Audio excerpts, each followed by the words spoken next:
corner. How can investors be preparing for what's ahead? What do you need to be doing and thinking about right now to get yourself ready for all of it? Joining us with some answers, J.J. Burns and Company President, along with Yu-Dee Chang, Principal and Chief Trader at Ace Investment Strategist.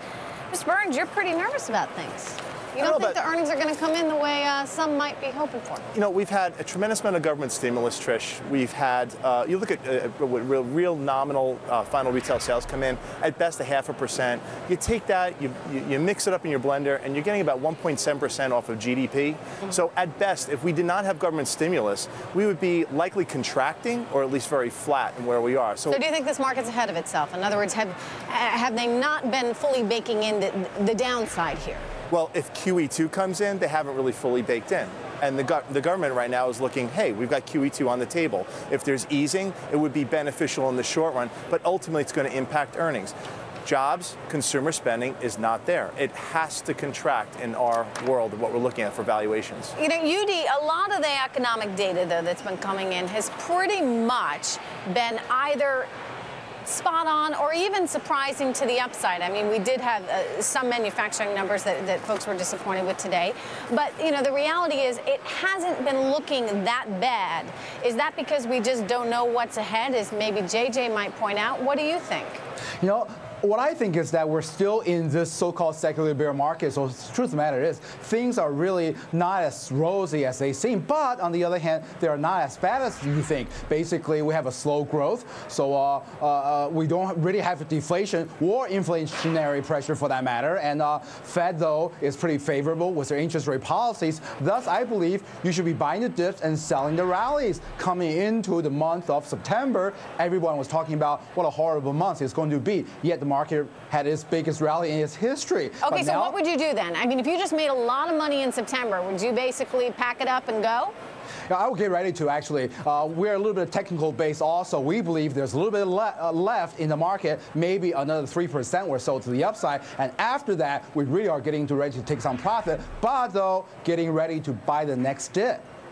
Okay, you know, and JJ, you say there's going to be a next dip, right? I mean, you're worried about the economy. You're worried about a We are, because the average investor listening right now is looking at his whole asset allocation portfolio, and what he's thinking is, where am I going to get income from?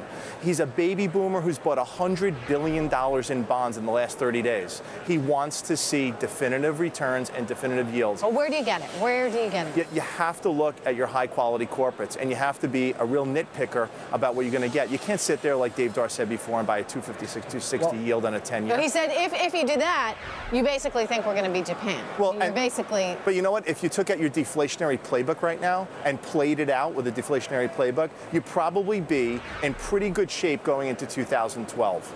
And as an individual investor, or even at the level of an institutional investor. So you want that yield. You want that yield. You're looking at the yield hungry. I like preferreds. I like to see even ETFs that have a high quality junk bonds in them.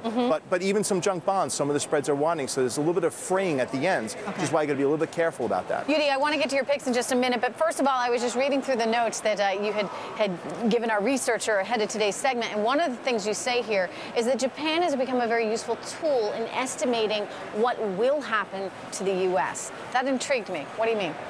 Okay, I'm sorry, I missed that. Can you repeat that again? I was just pointing out that you say we need to be looking at Japan and what happened there in order to get some sense of what the future holds in the U.S. And I'm intrigued by that statement. I want to know what you mean. Absolutely. If you think, you know, people say, oh, U.S. is a little bit different than Japan, but we're all human beings. We really act the same. We eat the same food. So it's pretty much the same. So if you look at what happened in 1989 in Japan, we're exactly following that path. I think we're in a secular bear market. I think there's not going to be a huge move to the upside, sustainable, nor to the downside. For the same reason your guest was talking about. I mean, if that's in fact the case, Yu-Dee, what do I buy right now? Because you know what? I want the upside. Right. I think there's a couple of sectors that we like. I think the metals, precious metals, I still believe is sort of a heads you win and tails you still win type of sector. If the economy does recover, then down the road there might be inflationary pressures. Thus, precious metals is a place to be, especially gold and silver. However, if somehow we double dip, maybe the European debt crisis resurfaces again, then people will be buying the precious metals for a hedge against turmoil. So either way, so you like we like it either way. How about we completely derail here, Trish, and quantitative easing too that comes in doesn't even work. What happens then? I don't want to think about that. All right, we actually do have to leave it there. But some great suggestions from both of you. Thank you very much. Have a terrific weekend. And here's a story that took some by surprise today. Sales of Manhattan apartments surged in the previous